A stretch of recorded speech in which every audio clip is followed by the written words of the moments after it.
So through the 24k point, we're all still together, but this is where the race changed for me.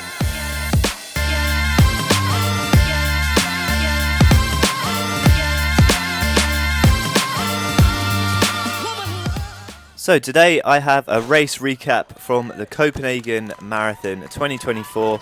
This race for me was about 2 weeks ago now, so I've had plenty of time to reflect on the performance, and I thought I would talk you through how the race went with a sort of kilometre by kilometre follow along. So here we are at the start of the race. As you can see in the top right hand corner, that shows the lap distance on my watch and the current average pace that I've run. So the first stage of the race, I managed to get myself in with the elite ladies. The plan was to run with those at around 2:22:30 pace, and we also had a pacer on the front, Jacob Allen there, who was set to run that pace for the first 30 kilometres. So going into the race, my plan was to sort of sit with this group for the first 30k, keep my powder dry, as they say, and then kick on towards the end on a good day. Unfortunately, that is not how this race turned out. After 6 kilometres, as you can see there, the pacer actually was told to drop back by a lady on a bike, one of the race organisers, because the elite ladies were not following that 2:22:30 pace. They actually decided that they wanted to run a little bit slower on the day, and it became a bit more of a competitive race in that elite women's field. But anyway, a small group of us continued on at that 2:22:23 pace, and we found ourselves sort of a little bit isolated between the two groups of the elite ladies behind us and a group that had formed up the road, that I'll talk a little bit more about later in this video. So here we are at the 8.34 mark. The average pace for this first section was 3:21, so around 2:22 marathon pace. It was a perfect start to the race. I would have liked to found myself in a slightly bigger group, but unfortunately the way the pacing sort of sorted itself out in the first few kilometres, it wasn't meant to be. There we go, through one of the first drink stations on the day, maybe the second, at the 9 kilometre point. And I actually made the decision during that 6 and 9 kilometre section of the race to close to this group that was slightly ahead of us on the road. Looking back at it now, maybe I burnt a match a little bit too early, closing that gap, but I was keen not to run the whole race by myself or with just a few other runners, so I made the decision to catch up with this group and settle in to a nice pace. Just want to use this opportunity to thank the sponsors of today's video, Soar Running. As you can see, I'm wearing their marathon shorts. These have great little pockets around the front and a big one at the back for carrying my gels. I was also wearing a Soar singlet, which is super lightweight and very breathable on the day like this. The conditions weren't too hot, but it was certainly hot and humid, so I was very thankful to be wearing one of the best garments that you can wear in the running game. So yeah, special thanks to Soar for sponsoring the last part of this series, and the competition has now closed, in which you can win your very own racing system, and the winner, I've been told, has been informed via email, so look out for that in your inbox. So at this point on the course, we had to pass a few of the other runners who were on their first lap of a very small section at the beginning. It was a little bit chaotic, but we managed to get through that unscathed. A little bit of congestion, maybe the pace slowed ever so slightly. And as you can see here, 12 kilometres into the race, the group is already starting to break up, which isn't ideal in a marathon.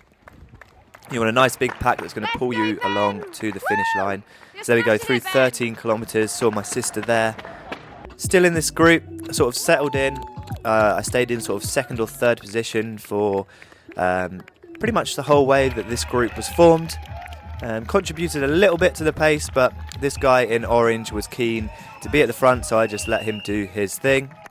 Through the 19k point there, that was probably the most chaotic point on the course in terms of crowds. And then we went through the half marathon in 71:30, so bang on 2:22:23 pace, which was exactly what I wanted on the day. So through the 24k point, we're all still together, but this is where the race changed for me. As you can see by this camera angle, I am no longer with my group and things are broken up. One of the guys decided to push on, and I unfortunately was struggling at this point with some stomach issues. I'm not really quite sure what it was. I don't think it was related to my fueling. It's more of a muscle cramping in the obliques and sort of down into my hips.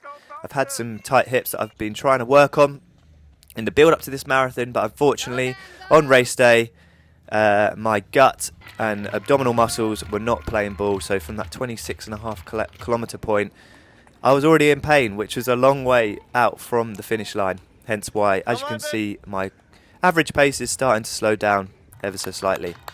Let's go, Ben. Come on, buddy. So I went from running sort of 3:22s to now we're at 3:32. So my pace has dropped by about 10 seconds per kilometre. The group's got away from me. It's all broken up. Everyone's on their own. And this is a real lonely point in the race. 35k, all on your own. You've still got a fair whack to go, but you've got to keep pushing on. And it was at this point in the race I remembered sort of what this race meant to me. It was a comeback, a return from a stress fracture that I had in October, November time, and building back to this distance meant a lot to me. It was all about getting to that finish line, from fracture to finish line, so there was no point along the way where I thought about quitting. I was going to give it absolutely everything to that finish line, despite the pace sort of getting away from me a little bit. Huge thank you to everyone who cheered me on the course and sent footage in. It was, yeah, phenomenal. I have a clip from nearly every kilometre on that race, so yeah, very, very special, and I'm very thankful that everyone sent clips in and I can tell the story like this. So here we are, 37 kilometres. I've been alone now since that 26 kilometre point on the course, so things get very lonely, a little bit dark. You have self-doubt, you don't think you can do it, you've trained for absolutely months and months for this day and things are not going to plan, but you have to stay positive. You have to keep pushing to that finish line and do everything you can to get there. This is probably one of the standout points on the race for me. It was 40 kilometres in and a subscriber came up to me to give me some words of encouragement, and that really pushed me on towards the finish line. Despite struggling with that gut pain all the way to the line, it was just one of those days where the stars didn't quite align for me, but I was determined to get to that finish line and run a half-decent time by my standards.